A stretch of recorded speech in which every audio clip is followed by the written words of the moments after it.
Listen, I was sitting on my couch, just like everybody else does.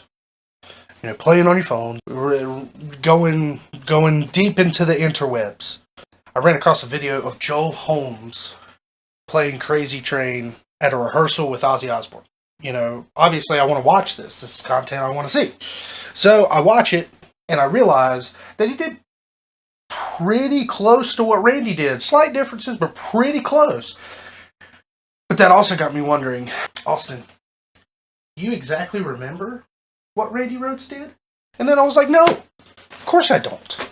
So, you go watch that video. You analyze, you figure out. And I was pretty much right. But anyways, so that got me watching other guitar players who had played with Ozzy. And I picked 5 to do a video about because I just thought it was so interesting. So this is basically analysis of how everybody approached Crazy Train once they joined the band. And there are particular videos I pulled this information from, so I'm not saying that these players only did this or these players, only played it a certain way. I'm literally trying to mimic what they are doing. It's not that I'm doing it correctly or note for note or whatever. But the nuance is there. So that's purely what this is about, is pure analysis and what I thought was interesting when I went down that rabbit hole. If you like the content, subscribe below.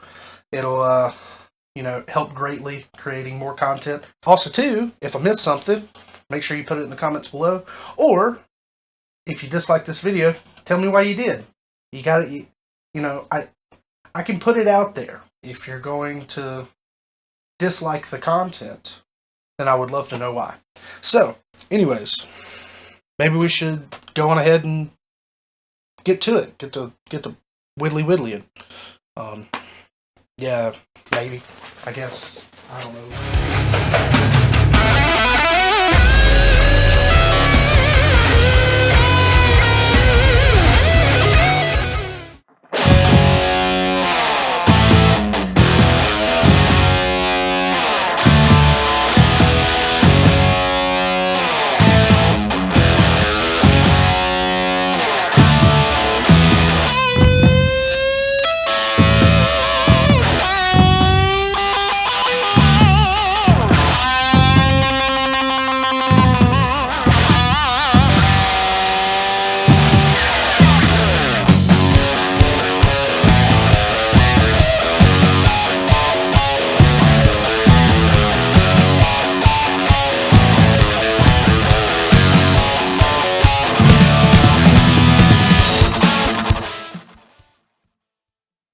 The OG, the original, Randy Rhoads. What I basically learned from this is obviously the man wrote the song, with Ozzy. But the man wrote the riff, the man played it the way he did. And how this is probably my favorite version of it, which I think arguably everyone would say. But it's so cool to see exactly, and actually look into what Randy did. Obviously live at the beginning, he's making noise. He's trying to make noise. He's utilizing pinch harmonics. He's using bends. He's bending the neck. He's sliding a little bit. There's just noise. That's the whole point. He's flipping his toggle switch. He's just making noise. He's trying to let you know, here comes the train. And then when he breaks out into the riff, it's very open palmed. And I don't think it was intentional pinch harmonics, but there are a few there. Not necessarily in the recording, but the way he played it live. I think it was just the angle of the Les Paul, the angle of his pick hitting it, and every now and then you get a little pinchy out. So really cool stuff. Another thing I noticed is he used a really high F sharp, then an open kind of cowboy chordish D and E, and that's going to be a trend. Some of these guitar players are going to do that, and some of these aren't. Quintessential point here is, open hand or open right hand, picking out those notes of the riff, the angle of the pick hitting the string, creating a noise. I tried to replicate it here. Y'all are going to probably shred me to pieces because I'm up against Randy Rhoads. Don't take what I did as law, because, you know, there's probably a lot of nuance that I could not get in my own playing because I'm not Randy Rhoads. But that's kind of what I learned about how he was doing this. So let's get on to number 2.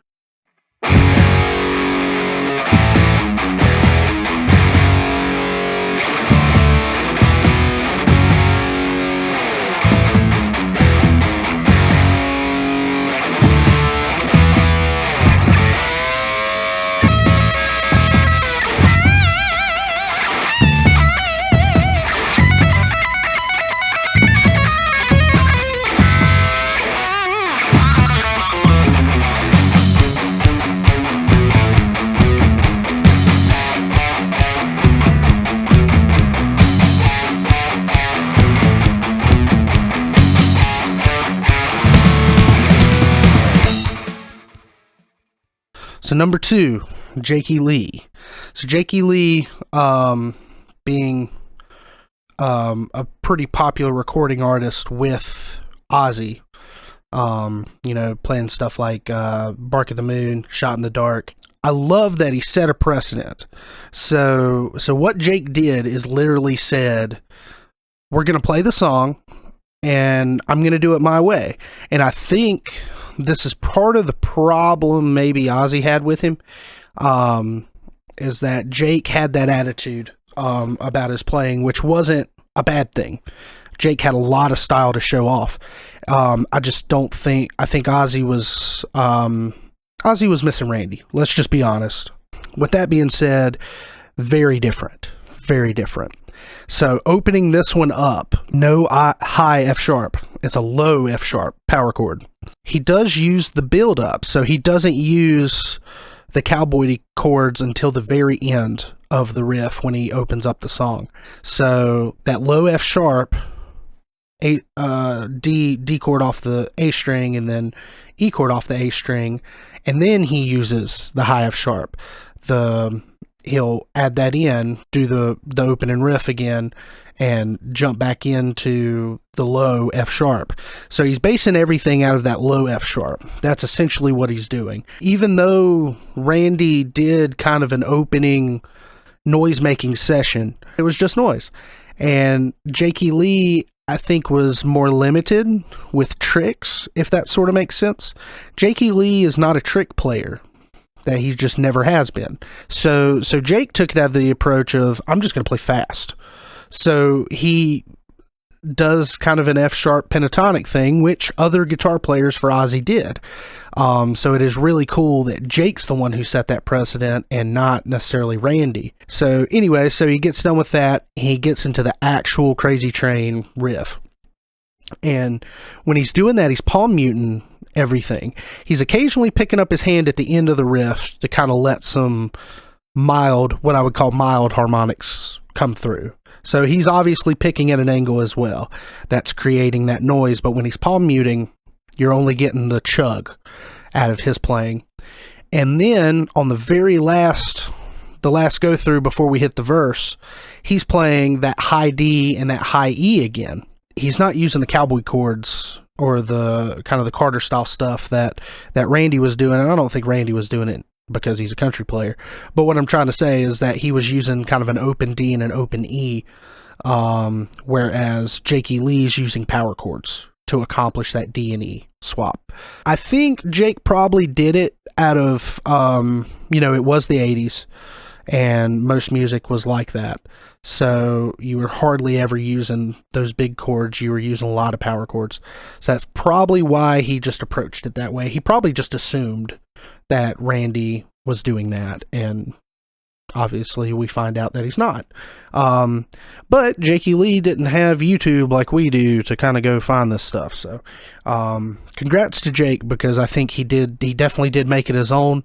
I think the opening is wild and awesome. To muting almost the entire riff, though, that's probably my only setback with Jake. So, or in this, comparison, is that he kind of muted most of those notes, which I think he was trying to make it big. They had a piano player too, so I think he was trying to make it big, but Randy was in your face, and Jake kind of toned it back during the riff. When it was time for Jake to shine, he did, but he toned it back during the riff, which is kind of interesting.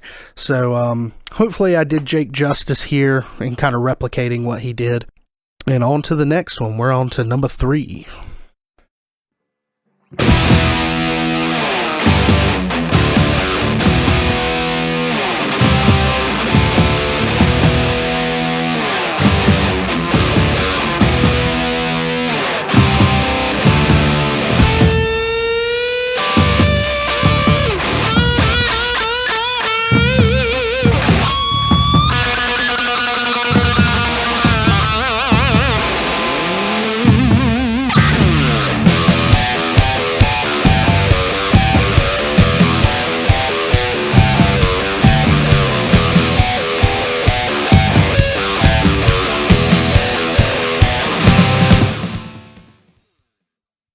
Okay, so we're on to number 3, Joe Holmes.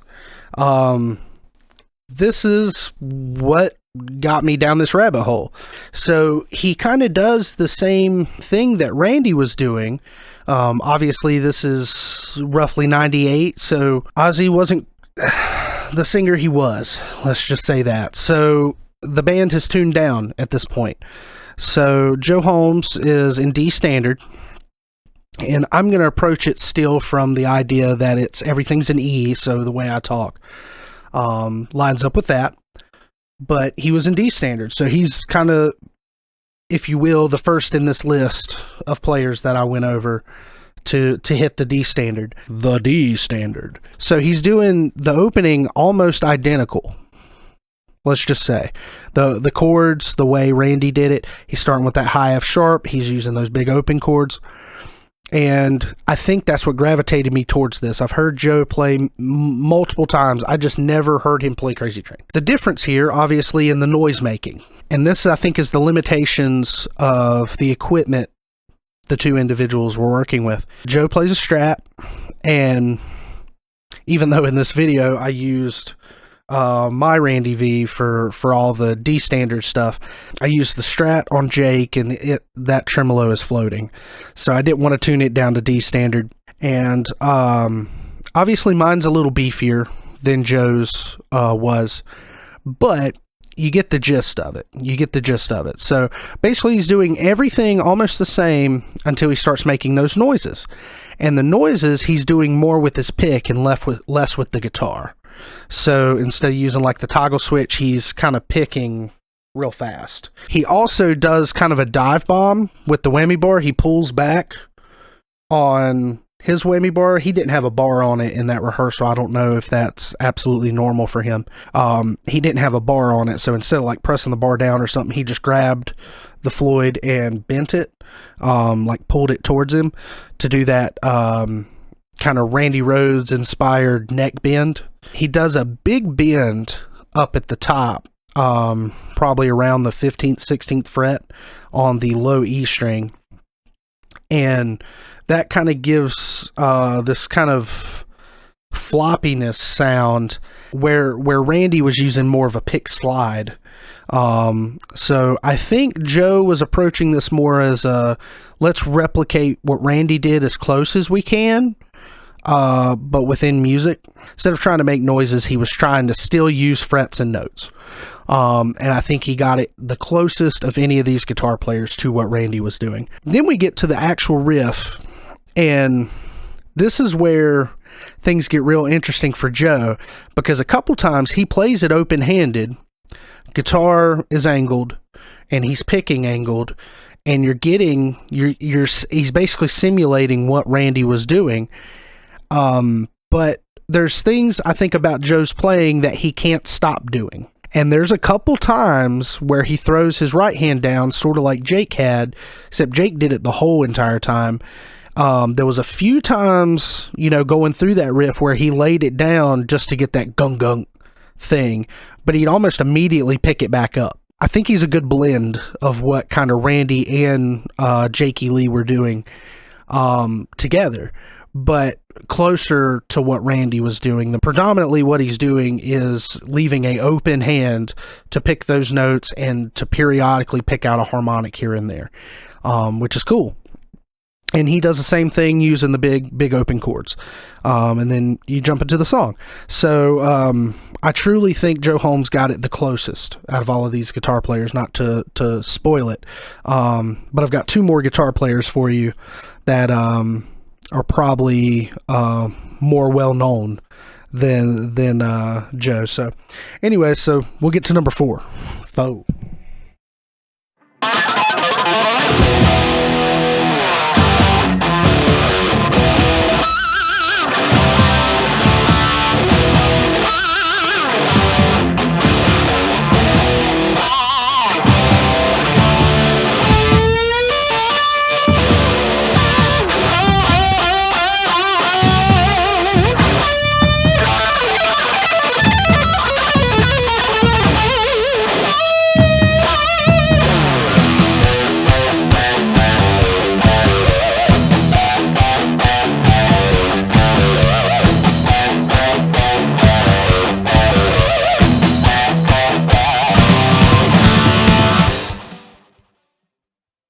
Okay, so number four. Our next one's Zakk Wylde. Zakk, as much of a fan as Zakk Wylde is to Randy Rhoads, I truly think that Zakk took what Jakey Lee did and did more. Like the way he plays it, and me analyzing what Jake did and what Zakk did, is pretty close. There are still some Randy-ish stuff he does, so not saying he didn't mimic Randy at all.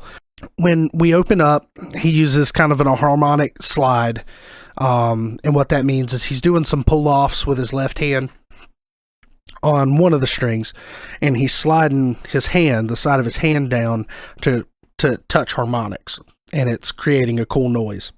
So with that being said, he starts there, hits a high F sharp, just like Randy did, and starts to play through the riff and uses the big open chords, and then goes back to the high F sharp, but with a harmonic after that F sharp. So, and he keeps repeating that. And then he takes on where sort of what Jake did, where he goes to kind of his F sharp pentatonic. Well, I mean, Randy and Joe did this too, but they didn't necessarily shred there. They just made some noise. They grabbed a note and made some noise. Zakk starts that way, and then he starts blistering you with these pentatonic runs that Zakk does, and big wavy vibrato. So once he jumps into the riff, you're getting a mix of Randy and Jake. And what I mean by that is he's playing the riff the same as everyone else has so far, but he's chugging on the low E while palm muting, and then all the notes on the A are going to be open, so no palm muting. So with that being said, and also too, he was in D standard as well.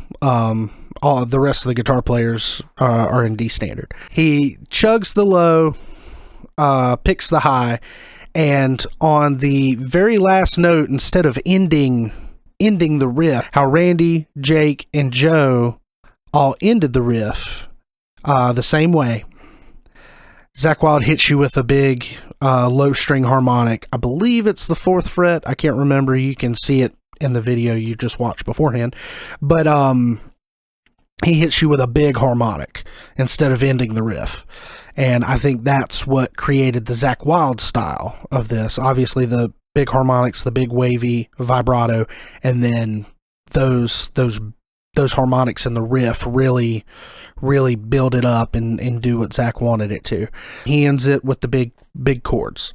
I periodically heard him do like kind of root 5th chords with kind of what Jake was doing. So you probably saw some of those in there. So now we're on to number 5, our 5th and final. Let's get it.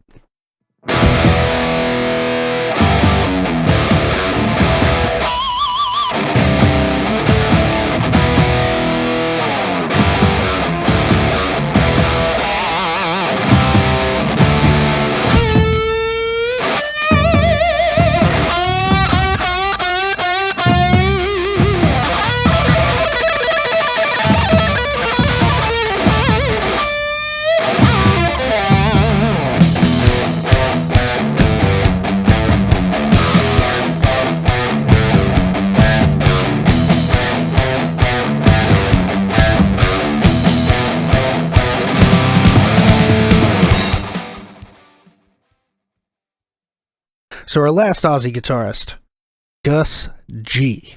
The man, the myth, the legend from Firewind.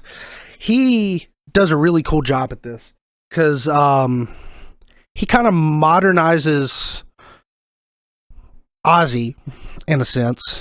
Not that Zach didn't help that, just saying that I think Gus's sound was a lot more modern. And with that being said, his approach is a lot more modern. He sort of follows the same thing that Jake was doing, that low F.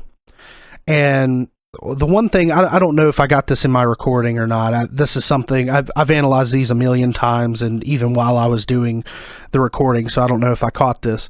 But a thing that he does is through the riff, and I'll just kind of mumble it so you can kind of know what I'm talking about. It opens da-da, da-da-da-da-da-da-da. Okay, well that's what everybody plays for the most part. Gus doesn't.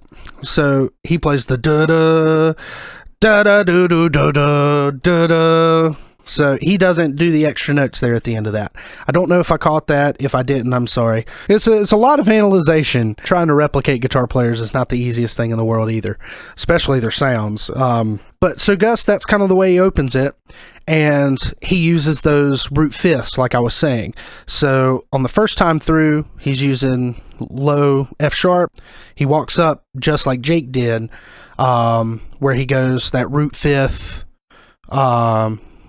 D chord, root fifth, E chord, and then up to the high F sharp, where he places a harmonic right after that. So he's pulling from Zach a little bit here, using that, real crazy squeal, wide vibrato.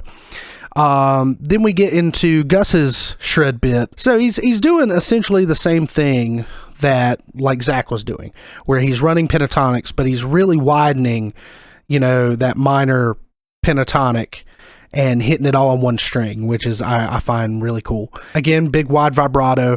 The only difference here in this sound is, yes, it's as fast as what Zach was playing. It's a little less notey, and there's no chorus. And then we break down into the riff. So once Gus starts the riff, it's similar to what Zach was doing with the, E kind of muted, open A sort of thing. I think Gus just keeps it simple here. That's his main thing. So he's periodically picking up his right hand while he's playing the riff to get a couple different sounds. And he's playing the riff very, very naturally, very normally.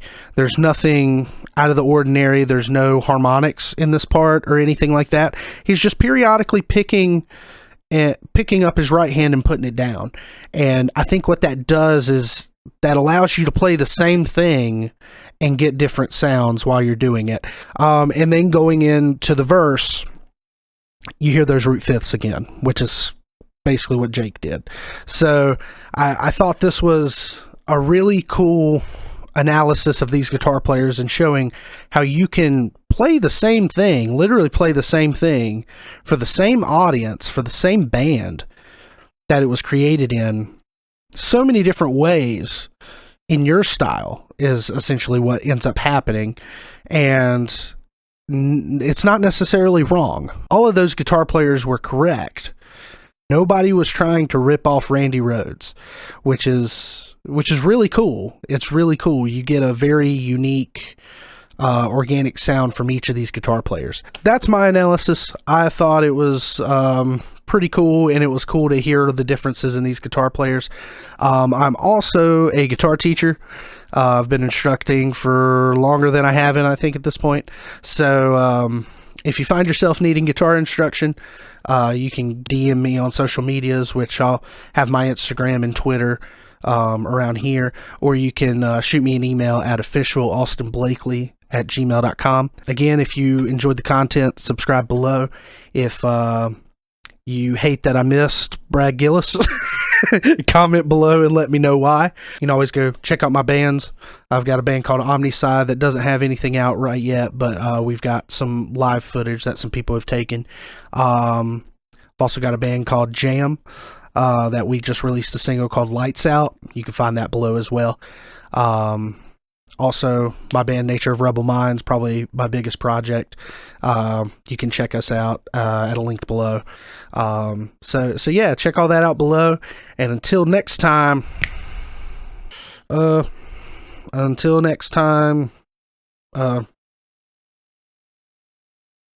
deuces.